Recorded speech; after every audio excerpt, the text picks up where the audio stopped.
प्यारे बच्चों, संस्कृत की कक्षा में आपका स्वागत है। आज हम लोग एकादशः पाठः पाठ 11 को पढ़ेंगे। पर्यावरणम, पर्यावरण, परिधन आवरण, हमारे चारों तरफ जो आवरण बना हुआ है उसी को पर्यावरण कहते हैं। तो प्रस्तुत पाठ्यांश पर्यावरण को ध्यान में रख कर लिखा गया है। एक लघु निबंध है। वर्तमान युग में प्रदूषित वातावरण मानव के जीवन के लिए भयंकर अभिशाप बन गया है।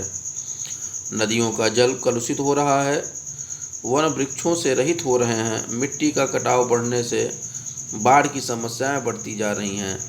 कल कारखानों और वाहनों के धुओं से वायु विषैली हो रही है। वन्य प्राणियों की जातियां भी नष्ट हो रही हैं। वैज्ञानिकों के अनुसार वृक्षों एवं वनस्पतियों के अभाव में मनुष्यों के लिए जीवित रहना असंभव प्रतीत हो रहा है। पत्र, पुष्प, फल, काष्ठ आदि छाया, औषधि प्रदान करने वाले पदार्थों एवं वृक्षों की उपयोगिता वर्तमान समय में पूर्वापेक्षा अधिक है।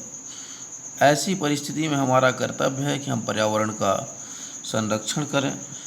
वृक्षों के रोपण, नदी जल स्वच्छता, ऊर्जा के संरक्षण, कूप, तड़ाग, उद्यान आदि का निर्माण और उनको स्वच्छ रखने में प्रयत्नशील हों ताकि जीवन सुखमय एवं उपद्रव रहित हो सके। तो बच्चों, हम लोग पाठ की तरफ चलते हैं।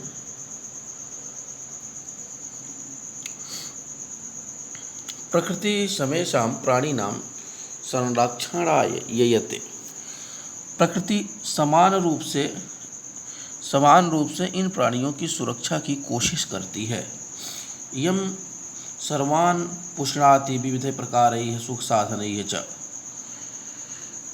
तो यह सभी का विविध प्रकार से पोषण करती है और सुख साधनों से तृप्त करती है।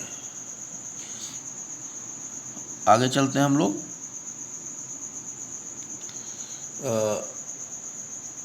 पृथ्वी जल तेज वायु आकाश च अस्या प्रमुखानि तत्वानि। पृथ्वी जल तेज वायु आकाश इसके प्रमुख तत्व हैं। तान्येव मृत्वा पृथ्वी पृथक्तया वाक् अस्माकं पर्यावरणं रचयन्ति। तानि एव वे ही मिलकर अथवा अलग से हमारा पर्यावरण बनाते हैं। वे ही मिलकर हम अलग से हमारा पर्यावरण बनाते हैं। यथा अजात शिशु मातृगर्भे सुरक्षितं तिष्ठति तथैव मानव पर्यावरण पुच्छौ। जिस प्रकार से एक अजन्मा बच्चा माता के गर्भ में आवरण के रूप में सुरक्षित रहता है, उसी प्रकार हम पर्यावरण के गर्भ में सुरक्षित हैं। परिष्कृतं प्रदूषण रहितं च पर्यावरणम् अस्मभ्यं सांसारिक जीवन सुखम सद्वारम सत्संकल्पम मांगलिक सामग्रीम च प्रदत्ति। और यह शुद्ध पर्यावरण, प्रदूषित रहित पर्यावरण अस्मभ्यम हम सबको सांसारिक जीवन में सुख, सद्विचार, सत्य संकल्प, मांगलिक सामग्री च प्रदत्त देता है। प्रकृति कोपय्य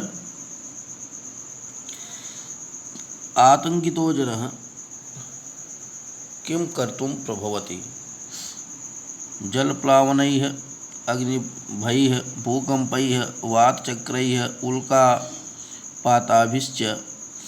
उल्कापातादिभिः च संतप्तस्य मानवस्य क्व मंगलम। देखा आपने कि इसका अर्थ ये होगा कि प्रकृति के क्रोध से आंतरिक मनुष्य क्या कर सकता है। बाढ़ से, आग के डर से, भूकंपों से, भवंडरों और उल्कापात आदि दुखी मनुष्य का कल्याण कहाँ है। कहा अगर प्रकृति रुष्ट हो जाए तो फिर मनुष्य का कल्याण कहाँ हो सकता है।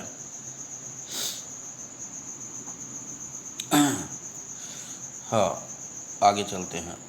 अतएव अस्माभिः प्रकृति रक्षणीय, इसलिए प्रकृति अस्माभिः, प्रकृति हम सबके द्वारा रक्षणीय है, इसलिए हमारे द्वारा प्रकृति रक्षणीय है और उसे पर्यावरण रक्षित होगा। प्राचीन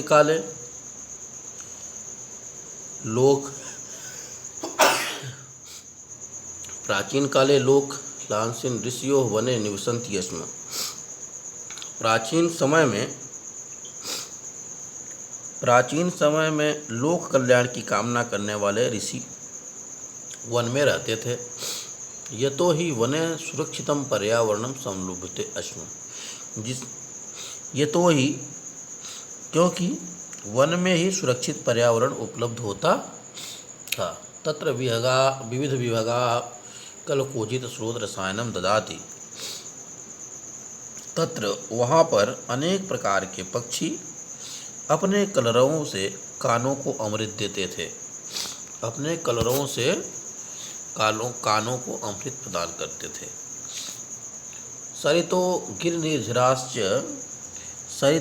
गिरिनिर्झराश्च, नदियाँ और पर्वतों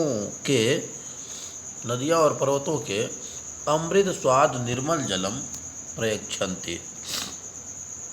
जो नदियाँ हैं वो नदियाँ और पर्वतों के अमृत के समान स्वादिष्ट और निर्मल जल देते थे। कौन? प्रकृति। वृक्षालताश्च फलानि पुष्पाणि ईंधन काष्ठानि च बाहुल्येन संहरन्ति। वृक्ष और लताएं फल फूल और ईंधन की लकड़ियां बहुलता से देते हैं। शीतल मंद सुगंध पवना औषध कल्पम प्राणवायु वितरन्ति। और क्या है कि शीतल मंद और सुगंधित वन की हवाएं औषध कल्प प्राणवायु बिखेरती हैं। धन्यवाद बच्चों। अगले भाग को हम लोग बाद में पढ़ेंगे। आपका दिन शुभ हो।